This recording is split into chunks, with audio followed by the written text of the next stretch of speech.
I had noticed the change in Sarah for months, maybe even longer. It wasn't just the late nights or the secretive texts anymore. It was her. She wasn't the woman I married. It started innocently enough. She'd come home from work later than usual, talking about projects and deadlines, brushing off my concerns with a kiss on the cheek or a dismissive joke. But as the weeks dragged on, I couldn't ignore the gnawing feeling that something was wrong.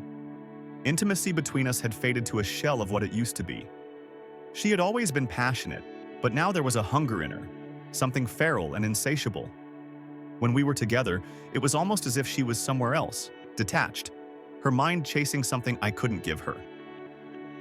The sex was frequent, almost frantic, but it left me cold, as if she wasn't sharing herself with me but using me as a means to an end. The nights she spent out became more frequent, with vague excuses about girls' nights or work events, but I saw the way her body language changed.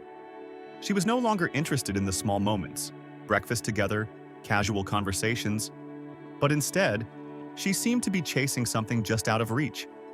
I couldn't put my finger on it, but whatever she was chasing, it wasn't me. I tried confronting her gently one evening after dinner.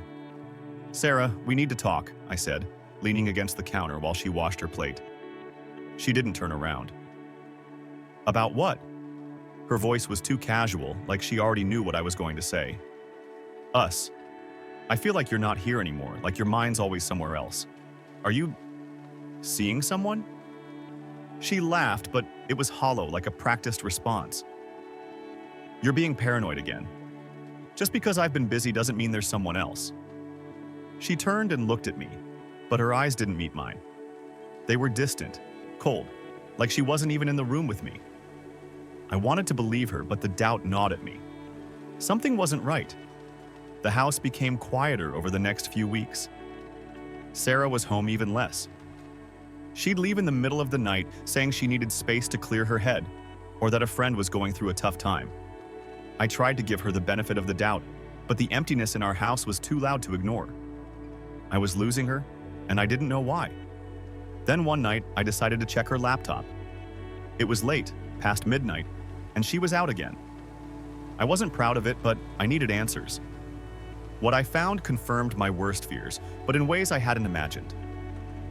Her browser history was filled with links to anonymous chat rooms, hookup sites, and even explicit cam sessions.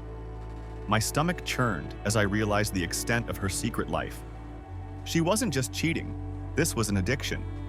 Scrolling through message after message, I saw her arranging meetings with strangers, some even for that same night. The language she used was cold and transactional, and I felt sick reading it. Each message was like a dagger, a reminder of how far she'd drifted from me, from us. It wasn't just sex. It was the thrill, the rush of something dangerous and forbidden that she craved. The worst part was seeing the timestamps on these conversations. Some were sent while we were in the same room together. While I was sitting on the couch, she was planning her next encounter. My hands shook as I closed the laptop. How long had this been going on? Was I blind? Or did I just not want to see it? I stayed up all night waiting for her to come home, but she didn't.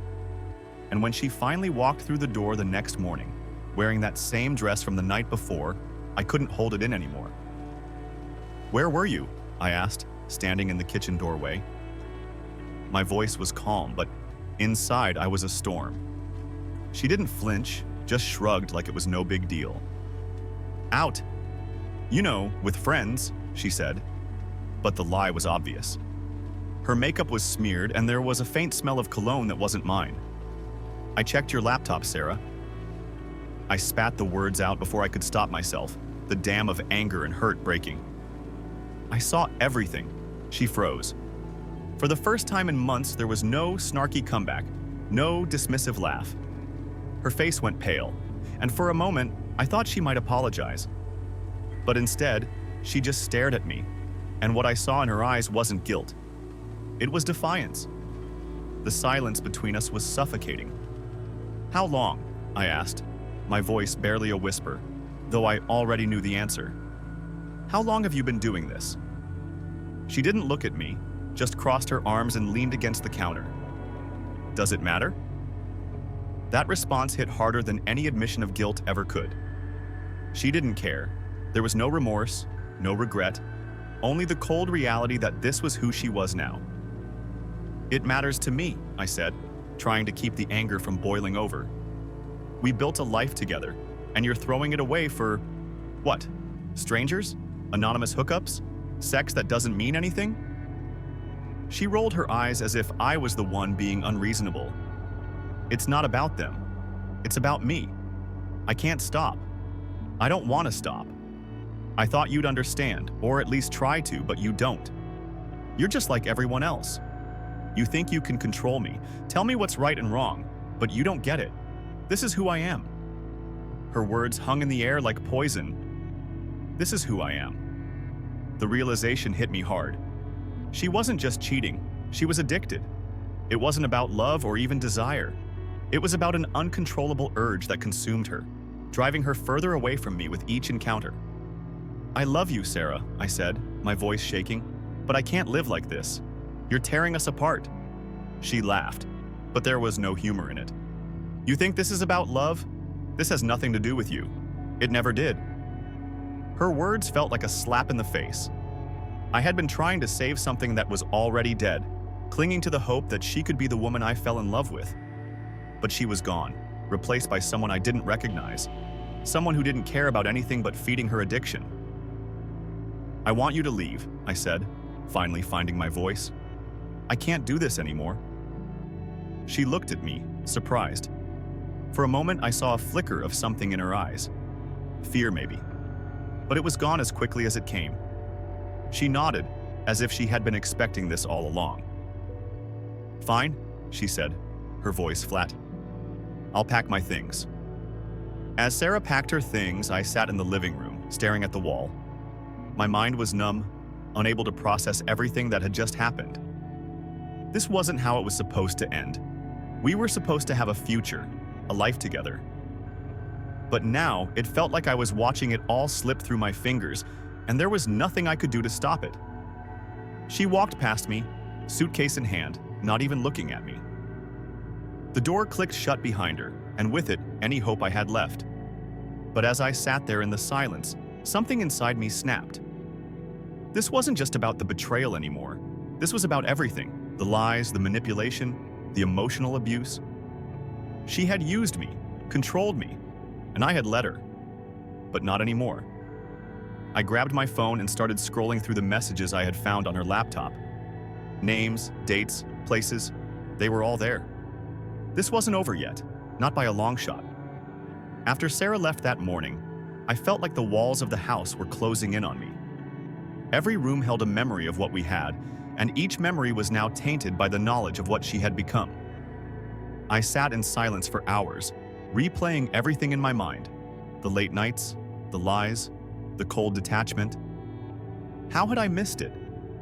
How had I let this spiral so far out of control without realizing? I hadn't just lost my wife, I'd lost the life I thought we were building together. But as the hours ticked by, something darker began to take hold of me.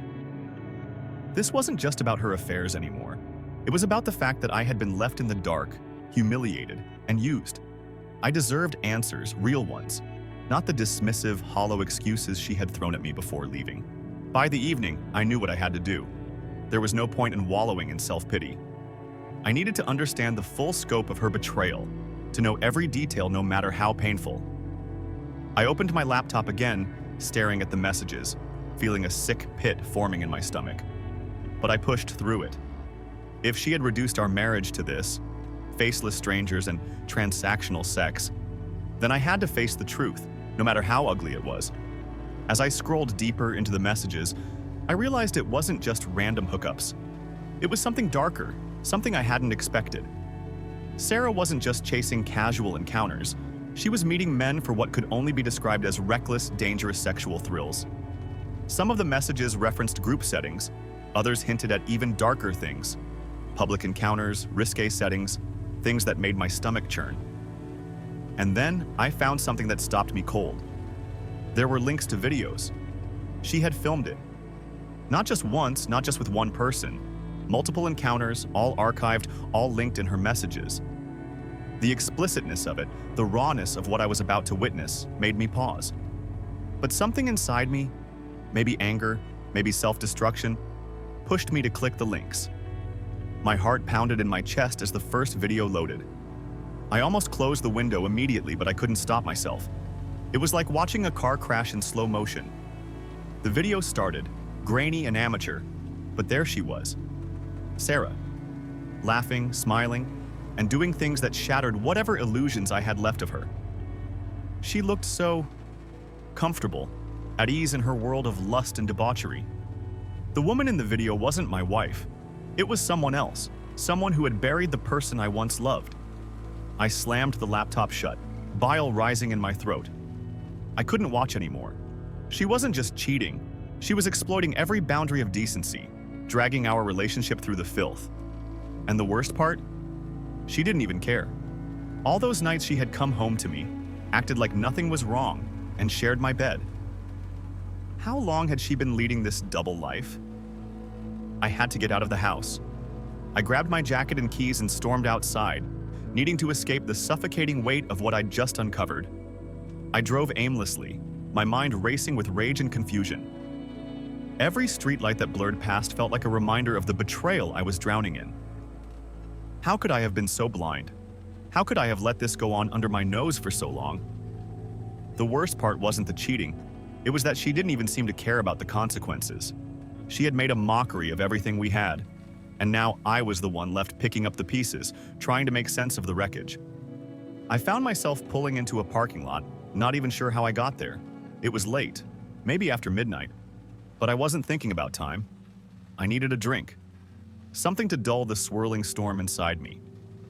I spotted a dive bar across the street, its neon sign flickering in the night like a beacon of false comfort. Without thinking, I walked inside. The bar was mostly empty, just a few regulars hunched over their drinks, lost in their own worlds. I slid onto a stool at the far end of the bar, signaling the bartender for a whiskey. The burn of the alcohol hit hard, but it wasn't enough to numb the pain gnawing at me. I kept drinking, one glass after another, trying to drown out the images burned into my mind. But no matter how much I drank, I couldn't escape the truth. Sarah's addiction had destroyed everything, and I didn't know how to pick up the pieces. At some point, a voice interrupted my thoughts. Rough night? It was the bartender, an older man with a face lined by years of hearing other people's problems. You have no idea, I muttered, taking another sip. He nodded, as if he did know. It's always a woman, he said, wiping down the counter. Trust me, I've seen enough of this place to know. I didn't respond. What was there to say? He was right. It was always a woman. But this wasn't just about infidelity. This was something darker, something more twisted. I wasn't just losing my wife. I was losing myself. After leaving the bar, I drove again, this time with a purpose. My phone buzzed on the seat beside me, a text from Sarah. I ignored it. I wasn't ready to deal with her yet. Not after what I had seen, but something in me shifted as I kept driving. The rage, the despair, it started to harden into something else. Resolve. She wasn't going to get away with this. I wasn't just going to let her walk away without facing the full weight of what she had done. I deserved answers. I deserved an apology, even if she wasn't capable of giving one. I pulled over to the side of the road and opened her messages again, this time more focused, determined. There were patterns, names, places. It wasn't just random strangers. Some of these encounters were part of something bigger, an organized network of people with the same dangerous cravings she had. As I pieced it together, I realized she had been meeting the same group of people for months, maybe longer. Some of the messages were explicit about what they were doing, others more cryptic, but it all painted the same picture. Sarah had been feeding an addiction that was spiraling out of control, and I had been nothing more than a convenient cover for her secret life. But then I saw something that made my blood run cold, a name I recognized. Someone we both knew. A friend from her past. He had been at our wedding. We'd had dinner with him just months ago. He had even offered me a job once. I stared at the message, disbelief mixing with anger so hot it felt like I was burning from the inside out. This wasn't just about strangers anymore. She had dragged people we knew into her world, into our life, without a second thought. My hands trembled as I dialed her number. It rang twice before she picked up. Matt? Her voice was hesitant, unsure. Are you okay? I know everything, Sarah, I said, my voice low and cold. I know about the videos, the messages, and I know about him. There was a long pause on the other end, and I could almost hear her trying to come up with an excuse, a lie, anything to soften the blow. But I didn't give her the chance. I want the truth, I said, my voice trembling with anger. No more lies, no more games. Tell me everything, or I swear to God, I'll make sure everyone knows what you've been doing. Her silence on the other end of the line said everything I needed to know. The Sarah I had loved, the woman I had built my life with, was gone. She wasn't the one struggling to find the words now. For the first time, I had control, and I wasn't going to let her slip away without giving me the truth. Matt, it's not what you think, she began, her voice wavering, but I cut her off before she could finish. No more lies, I snapped, my voice harder than I intended. You've been living a double life, Sarah. I know about the videos, the hookups, the group meets. How could you do this? How long has this been going on? There was a long, heavy pause before she finally spoke. I never wanted you to find out like this, she whispered, her voice trembling with guilt. That's what you're sorry for? I spat, my anger boiling over. You're sorry I found out. Not that you've been screwing around behind my back, meeting random people, filming it all like some kind of sick trophy? Her voice cracked. It's not that simple, Matt. Oh, it's not, I shot back, incredulous. You're right. It's much worse. You didn't just cheat. You recorded it, shared it, and dragged people we know into your sick little addiction. So please explain how this is not that simple. I heard her breathing quicken, and for a moment I thought she might hang up, too cowardly to face the mess she'd made. But instead, she took a deep breath and started talking. I didn't mean for it to get this far, she said, her words rushed, frantic. It started small, just harmless stuff online. I was bored, Matt. You were so busy with work and I felt invisible. Invisible? I echoed, my disbelief turning into a bitter laugh. So this is my fault now? No, she stammered. I didn't mean it like that. I couldn't stop. It felt good to be wanted, you know? It was like a drug. The more attention I got, the more I needed. And then it escalated. I closed my eyes, trying to make sense of it all. Part of me wanted to believe her, to hold on to some shred of hope that this was just a phase, a mistake. But the truth was uglier. She wasn't just a victim of circumstance. She had made choices. Deliberate, selfish choices that destroyed us. So, what about the videos? I asked coldly. What about him? I couldn't bring myself to say his name. She hesitated, and I knew she was trying to figure out how much I already knew. It wasn't supposed to mean anything, she finally said. The videos, they were just for fun. Just something to push the boundaries. And him? It was just once. I swear, just once, I muttered, shaking my head. Is that supposed to make me feel better? No, she said quickly, her voice breaking. Matt, please, I don't want to lose you. I know I messed up, but we can fix this. I'll stop. I'll go to therapy. Whatever it takes. Her words washed over me, but I didn't feel the pull of sympathy or forgiveness. All I felt was exhaustion. I was tired of her lies, her manipulations, her empty promises. She had already destroyed everything we had, and now, standing in the rubble, she wanted to salvage something from the wreckage. But there was nothing left. I can't do this, Sarah, I said, my voice quiet but firm. I can't keep pretending that this is something we can fix. You crossed a line that we can't come back from. There was a long silence, and then I heard her start to cry. It was soft at first, like she was trying to hold it in, but then it escalated into full sobs. I love you, she choked out. Please don't do this, don't throw us away. I could feel my resolve wavering, but I forced myself to stay strong. This wasn't about love anymore. This was about respect, something she had stripped away piece by piece until I had nothing left. You threw us away the moment you decided to live this double life, I said, the anger resurfacing. You can cry all you want, but we're done. I'll talk to a lawyer, we'll figure out the details, but I want you out of the house, now. Her sobbing intensified, And for a brief second, I felt a pang of guilt, but I pushed it down. This was her mess to clean up, not mine. "I'll be home later," she finally whispered, her voice shaky and broken. "We can talk more then." "There's nothing left to talk about," I replied flatly before hanging up. I sat in the silence that followed, the weight of everything pressing down on me. The house felt colder than ever, as if her betrayal had seeped into every corner of it. I needed to get out. After hanging up, I went back to the laptop. Part of me didn't want to see anymore, but another part needed to know just how deep this went. I had already seen the worst of it. What more could there be?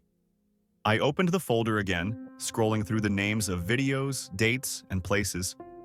Each one felt like a knife twisting deeper. And then I found something new. An email she had sent. It wasn't from her usual address, but one I didn't recognize. The subject line read, "New shoot next week. Let me know if you're in." My heart sank as I clicked it open. It wasn't just an affair. It was porn. She wasn't just meeting men in secret. She was filming these encounters for money. I scrolled through the chain of messages, each one more shocking than the last. She was planning it, coordinating it, like this was a job. I could hardly breathe as the realization sank in. This wasn't just an addiction. This was a full-blown lifestyle. Sarah wasn't caught in some moment of weakness. She was orchestrating it, setting it up with full intent. She had dragged our entire life, our marriage, into this dark world, and I hadn't seen it coming. The laptop slipped from my hands as I stood up, the room spinning around me. I felt sick. The anger was there, but so was the crushing weight of humiliation. This was beyond cheating, beyond betrayal. This was a violation of everything sacred between us. She had turned our life into a sordid, twisted game, and I was the fool left on the sidelines. I grabbed my phone and called my friend Tim. He had always been someone I could trust, and now, more than ever, I needed someone who wasn't part of this nightmare. "Matt?" Tim's voice sounded groggy, like I had woken him up. "I need your help," I said, trying to keep my voice steady. "It's Sarah. She's been doing things I didn't know about, things I can't deal with alone." There was a pause on the other end before Tim spoke again, his tone serious. "What kind of things, man?" I took a deep breath, the words feeling like acid on my tongue. "She's involved in porn shoots. She's been filming herself with other men. It's beyond what I thought." Another pause. I could almost hear Tim processing what I'd said. "Jesus Christ, Matt. I'm sorry. I didn't know." "I didn't either," I muttered, rubbing my temples. "Look, I need to get out of here. Can you meet me somewhere? I need to talk.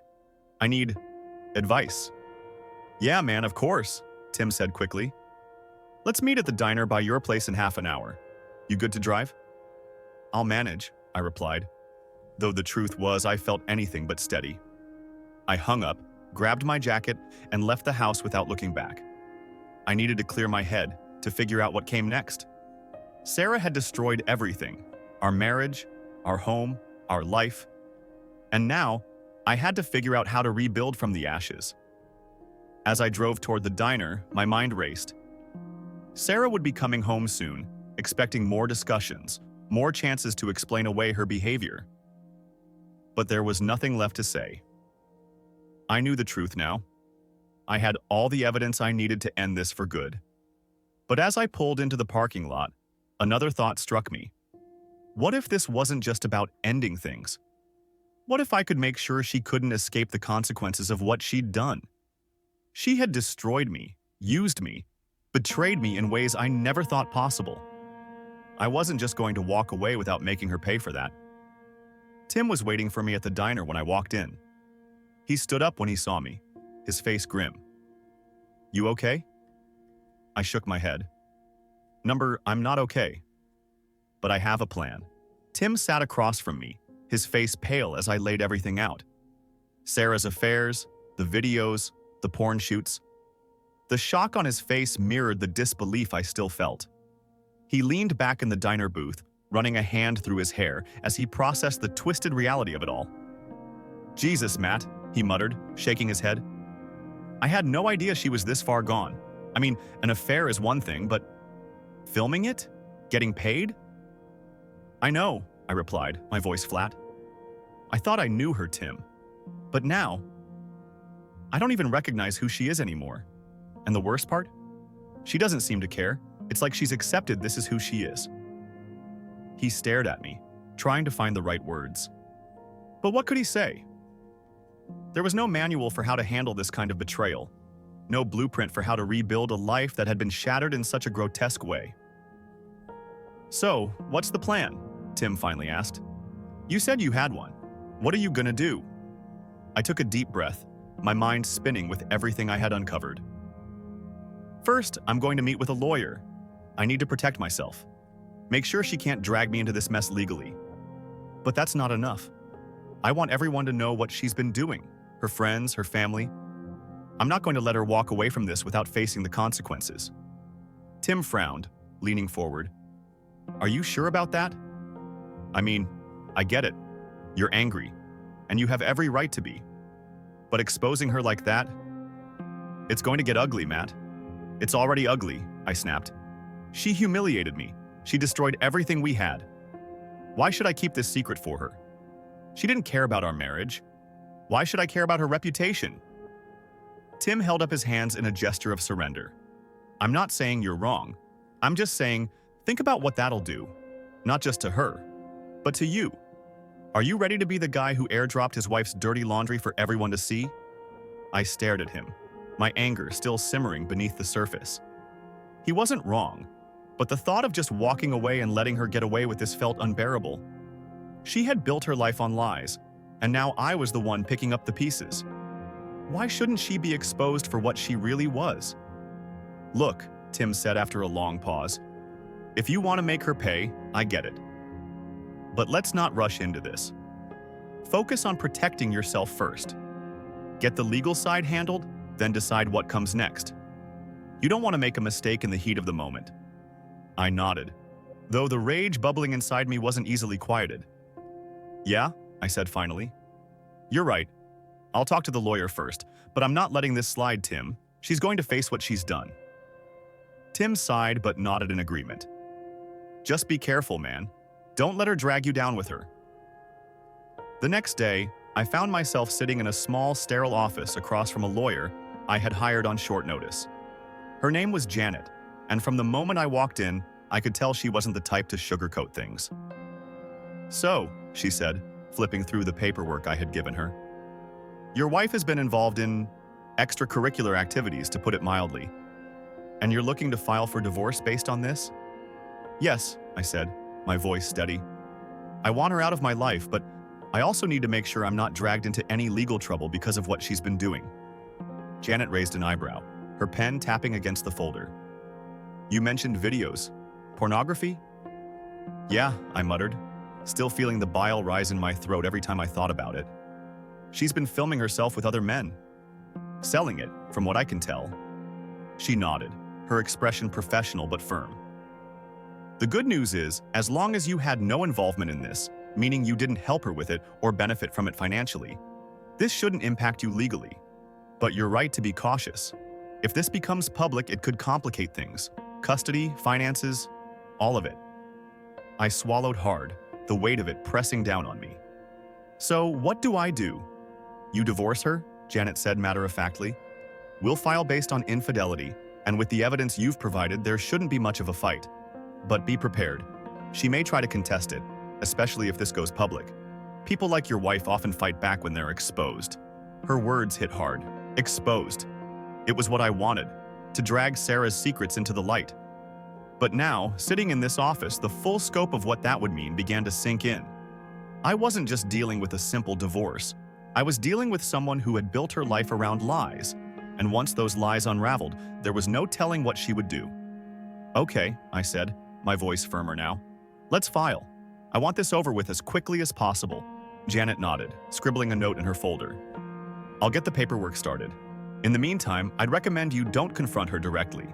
Let the legal process handle it. You'll hear from her soon enough once she gets served. As I left her office, a strange sense of relief settled over me. It wasn't much, but It was the first real step toward reclaiming my life.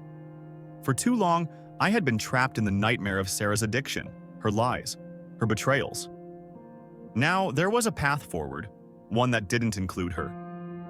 But as I drove home, my phone buzzed with a new text. I didn't want to look, but something compelled me to check.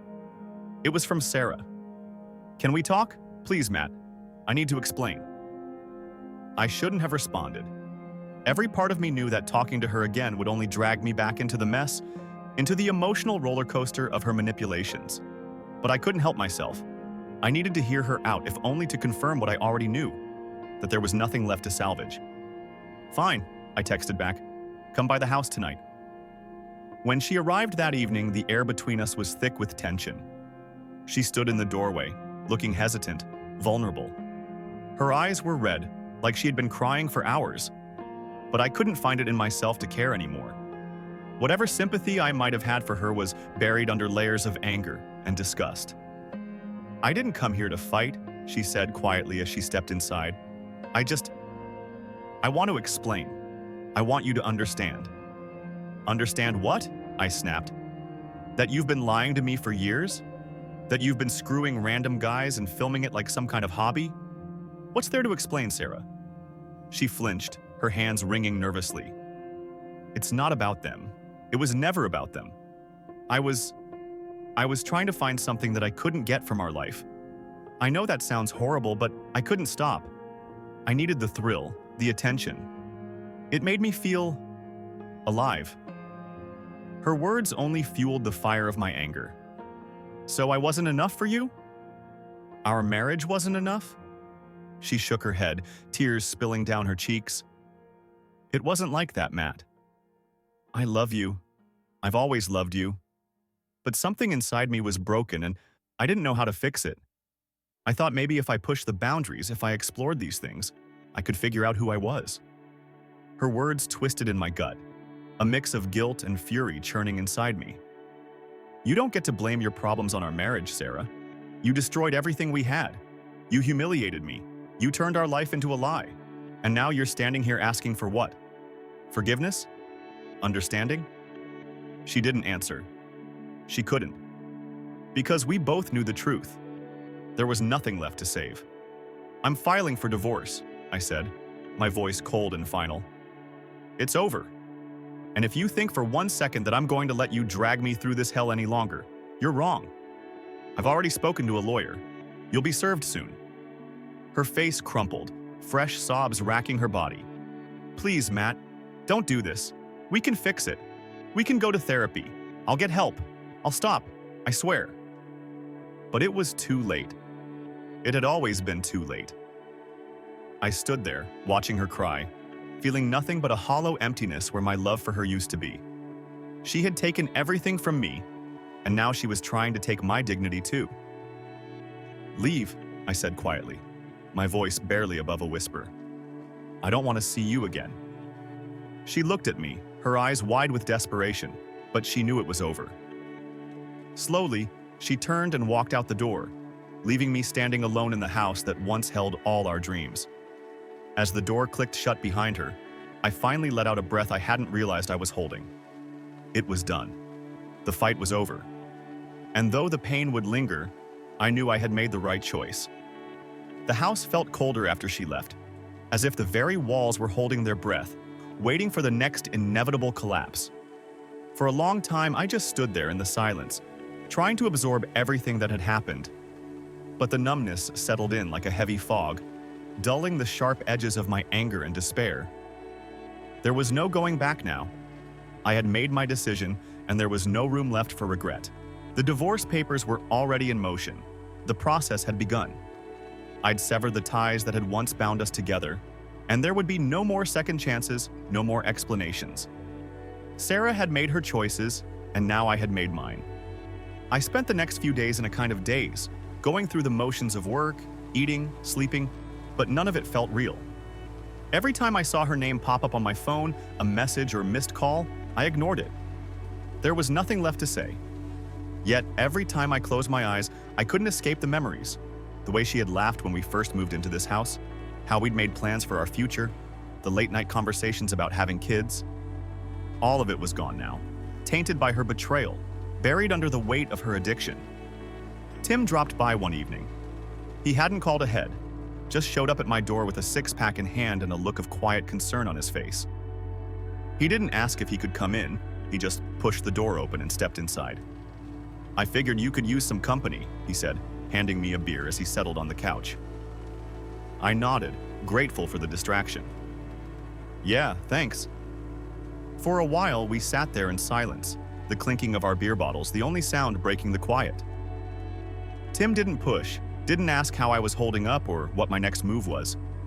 He just let me be, knowing that I needed the space to process. "You file yet?" he asked after a while, his tone casual but concerned. "Yeah," I said, taking a long drink. "Papers went through a few days ago. She should be getting served soon." Tim nodded, his gaze fixed on the floor. "Good. That's the right call, Matt. You don't need this kind of chaos in your life." I didn't respond. There wasn't much to say, it was the right call, but it didn't make it any easier. The whole thing felt surreal, like I was living someone else's life. A stranger whose marriage had disintegrated into a mess of lies, deceit, and addiction. But it wasn't someone else's life. It was mine. And no matter how hard I tried to push it away, it kept coming back, pulling me deeper into the wreckage. "Have you talked to her?" Tim asked after a moment, glancing over at me. "No," I replied, my voice sharper than I intended. "I've got nothing to say to her. She sent some texts, left a few voicemails, but I haven't listened to any of them. It's over. She knows that." Tim was quiet for a moment, then sighed. "Look, I know you're hurting, and I know you want to move on, but I've been thinking about what you said before, about making sure she pays for what she did." I looked at him, my stomach twisting with unease. "What are you saying?"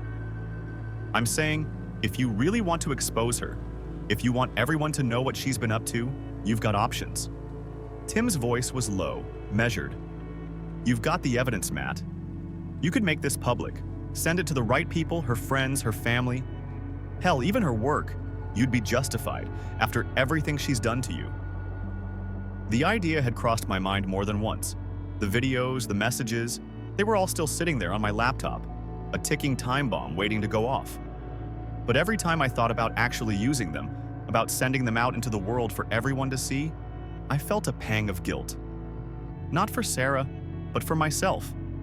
It would be an act of destruction, a scorched earth tactic that would leave both of us in ruins. "I don't know, Tim," I muttered, rubbing my temples.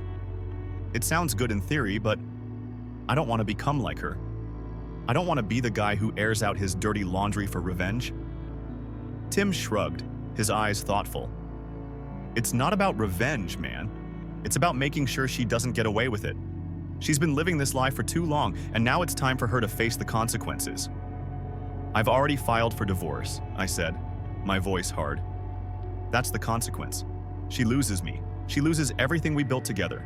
Isn't that enough?" Tim leaned forward, his gaze intense. "Is it?"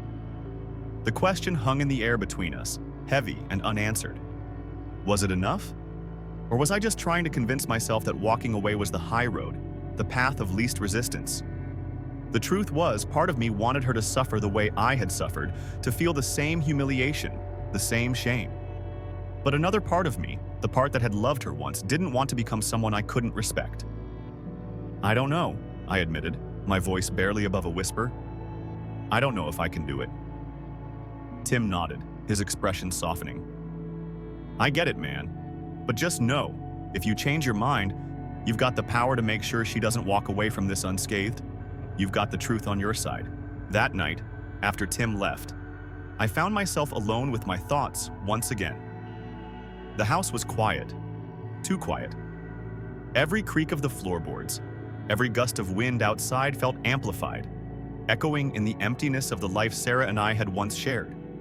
I hadn't listened to her voicemails or read her texts since the last time we spoke, but something pushed me to check them now. Maybe it was curiosity. Maybe it was the faintest hope that she had finally accepted what she had done and was ready to face the consequences.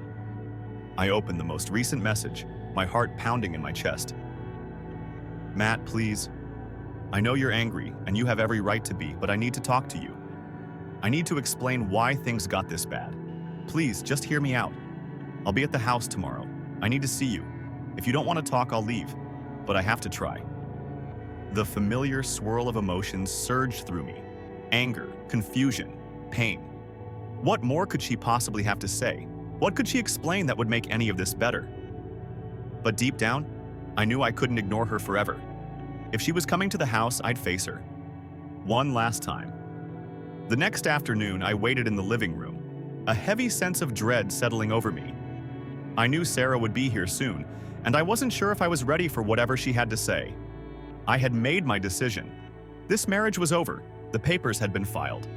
But confronting her again, hearing her lies, her pleas, her apologies, it felt like stepping back into the fire. A soft knock on the door broke the silence, and I stood, feeling the familiar twist of anxiety in my gut. When I opened it, there she was, standing on the porch, looking more fragile than I had ever seen her.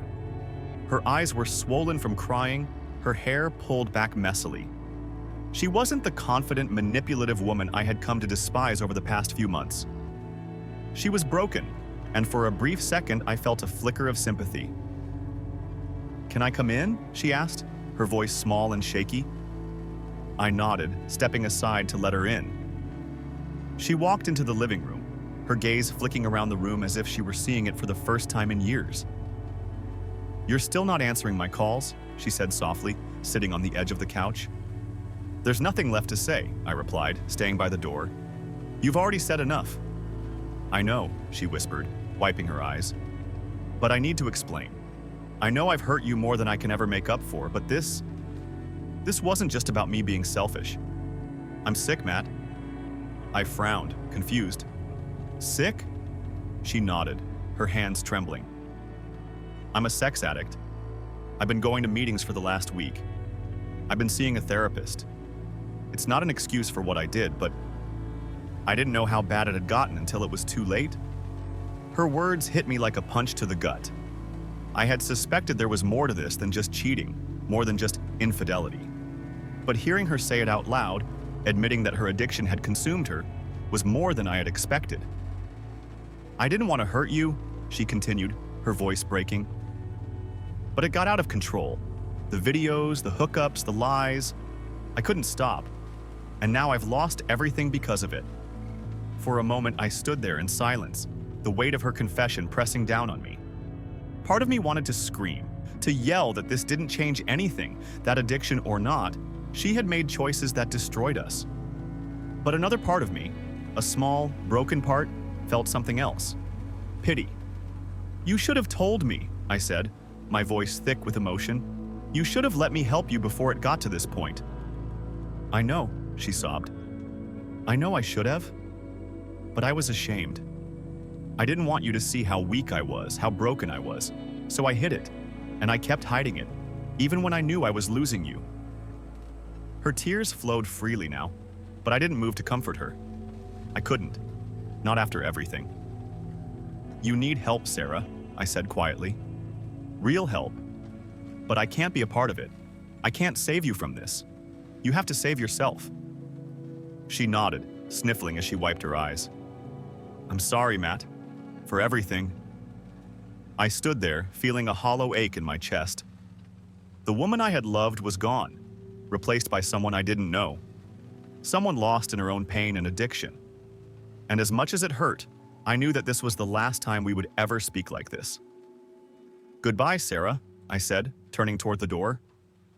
She didn't argue, didn't beg for another chance. She just nodded, her face crumpling as she stood and walked toward the door.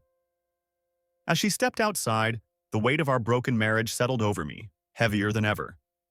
But for the first time, I felt something else too. Closure.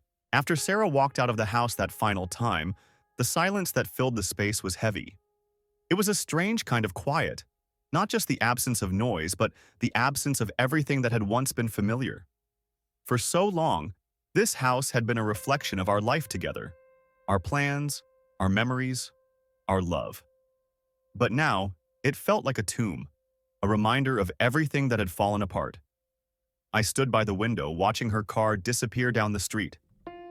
It should have felt like relief, like a weight lifting from my chest. But instead, I just felt hollow. Her admission, her confession about the sex addiction, had shaken me. It didn't change what she'd done, it didn't erase the betrayal, but it added a layer of complexity to it all. She wasn't just a cheating wife, she was someone who had been consumed by something darker, something beyond her control. But as much as I tried to make sense of it, one thing remained clear. I couldn't be part of her recovery. I couldn't fix her, and I couldn't fix what we had lost. That ship had sailed long ago. I spent the next few days in a kind of numb haze. I worked, went through the motions of my daily routine, but everything felt distant, disconnected. Every now and then, I'd catch myself staring at the empty space on the couch where Sarah used to sit, or at the pictures we hadn't yet taken down from the walls. It was like living in a museum of a life that no longer existed. The divorce process had begun, but it still felt surreal. I kept waiting for something to happen, some final, dramatic moment that would make it all real. But that moment never came. Instead, there was just the slow, painful realization that I was on my own now, and that I needed to start figuring out what that meant. One afternoon, a few days after Sarah's last visit, I found myself sitting at the kitchen table, staring at my phone. I hadn't spoken to many people since everything had come crashing down. Tim had been there, of course, but even he seemed to understand that I needed space. There were texts from family members, a couple of friends asking if I was okay, but I hadn't replied. What was I supposed to say? That my wife had been filming herself with other men and selling it online? That my marriage had been nothing but a lie? But as I stared at my phone, one message stood out. It was from Sarah. The same message she had sent a few days ago, the one asking me to hear her out, to let her explain. I hadn't deleted it yet, hadn't responded. But now, for some reason, I couldn't stop thinking about it. I knew I couldn't go back, and I knew I couldn't let her drag me down again. But a part of me wanted to understand. Not to fix things, but to put the pieces together. To make sense of how we had gotten here. Before I knew it, my fingers were moving across the screen, typing out a short reply. I understand now, but it doesn't change anything. I hope you find the help you need. I hit send before I could think twice about it. There was no point in leaving things unsaid. I didn't expect a reply, and frankly, I didn't want one. I just needed to close that chapter for good. Over the next few weeks, I forced myself to start moving forward. I packed away the things that reminded me of Sarah. The pictures, the little mementos from trips we had taken, the gifts we had given each other. It was harder than I expected, not because I still loved her, but because it felt like erasing a part of my own life. But I knew it had to be done. Keeping those things around would only make it harder to move on. One weekend, I called Tim and asked if he could help me paint the living room. It was something Sarah and I had always talked about doing but never got around to. Now it felt like the perfect way to reclaim the space. A fresh start, in more ways than one. When Tim showed up that Saturday, paint cans in hand, he gave me a knowing smile. Ready for this? I nodded, rolling up my sleeves. Yeah, it's time. As we worked, we didn't talk much about Sarah. Tim knew better than to bring it up, and I didn't feel the need to rehash it all. Instead, we focused on the task at hand, covering up the old, faded walls with a new color, something bright and clean. It felt cathartic, like I was physically erasing the remnants of the life I had shared with her. How are you feeling? Tim asked at one point, stepping back to admire our progress. I paused, thinking about it. Honestly, I don't know. Some days I feel okay, like I'm finally moving on. But other days, it's like the whole thing hits me all over again. Tim nodded, understanding. That's normal, man. You went through hell. It's gonna take time. I sighed, leaning against the wall. I just wish it didn't feel so empty, you know? I mean, I don't miss her, not really. But I miss having someone, the life we were supposed to have. I get that, Tim said quietly. But you'll find that again. Maybe not right away, but eventually. And when you do, it'll be better. Because it'll be real this time. I looked at him, my chest tightening. Real. That word echoed in my mind, and I realized how long I had been living in something that wasn't real. My entire marriage had been built on lies. on Sarah's secret life, her addiction, her betrayal. But now, I had a chance to rebuild something honest, something true. "Yeah," I said finally. "I hope so." A week after we finished painting, I got one final message from Sarah. It came late at night, just as I was getting ready to go to bed. I almost didn't check it. Part of me didn't want to. But curiosity got the better of me. "Matt, I wanted to say thank you. I got your message and it means a lot. I'm in rehab now. I know it's too late to fix what I broke, but I'm trying to fix myself. I'm sorry for everything. I really am. I hope you find happiness again." I stared at the screen for a long time, the words blurring together. Rehab. She was finally getting the help she needed, the help I couldn't give her. A part of me was relieved, knowing that maybe, just maybe, she would find some peace in all of this. But another part of me, the part that had been shattered by her lies, felt nothing but emptiness. I didn't reply. I didn't need to. There was nothing left to say. As the days turned into weeks and the weeks into months, I started to find a strange kind of peace. It wasn't the kind of peace that came from forgetting, but the kind that came from acceptance. I couldn't change what had happened. I couldn't rewrite the past or undo the choices that had led us here. But I could choose how to move forward. I threw myself into work, into friendships, into rebuilding my life one step at a time. I started going out more, meeting new people, letting myself laugh again, even when it felt forced. And slowly, the weight of it all began to lift. I wasn't there yet, not completely, but I was getting closer. There were moments, of course, when the memories crept back in, when I found myself lying awake at night, wondering how things had gone so wrong. But those moments were fewer now, and they didn't last as long. The anger, the hurt, the betrayal, they were all still there. But they didn't define me anymore. One day I found myself driving by the old coffee shop where Sarah and I had our first date. I hadn't been back there since everything fell apart, and for a moment, I considered turning around, driving away. But instead, I parked the car and went inside. The place hadn't changed much. The same chalkboard menu, the same worn wooden tables. But I had changed. I was no longer the man who had walked in here with Sarah all those years ago, filled with hope and excitement for the future. I was someone new now, someone who had been broken but was learning how to rebuild. I ordered a coffee and sat down by the window, watching people pass by on the street outside.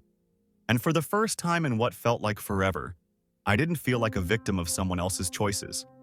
I felt like someone who had survived. Months passed, and life slowly began to feel normal again. The divorce was finalized with minimal drama, and Sarah stayed true to her word, getting the help she needed. I didn't hear from her again after that last message, and that was for the best. Our paths had diverged, and I was ready to leave the past behind. The house no longer felt like a museum of old memories. The fresh paint, the new furniture, and the absence of Sarah's things made it mine. It was a blank slate, a place where I could build a future untainted by lies and betrayal. One Saturday, Tim convinced me to join him at a local event in the park, a charity fundraiser. I hadn't been socializing much, but something told me it was time to step back into the world. As we wandered through the event, I found myself laughing more easily, letting go of the tension that had gripped me for so long. That's when I met Emily. She was working one of the booths, raising money for a local animal shelter. We struck up a conversation, and before I knew it, we were sitting on a park bench talking for hours. There was no rush, no pressure, just a genuine connection. For the first time in a long while, I felt the stirrings of hope. Emily was kind, grounded, and real, everything I had been missing. We exchanged numbers, and over the following weeks, we began spending more time together. It wasn't the whirlwind romance of the past. It was slower, more deliberate. But that was exactly what I needed. I wasn't looking to replace what I'd lost. I was building something new, something healthier. As the seasons changed, so did I. The bitterness and anger that had once consumed me faded into the background. I wasn't defined by Sarah's betrayal anymore. I was defined by the choices I was making now, the choice to heal, to move on, and to open my heart again. One evening, Emily and I sat on my porch watching the sunset. She rested her head on my shoulder, and for the first time in what felt like forever, I felt content. The weight of the past was gone, replaced by the lightness of a new beginning. "I'm happy," I said softly, more to myself than to her. She smiled, squeezing my hand. "Me too." And in that moment, I knew it was true. I had survived the worst, but now I was finally living again. This time, for me.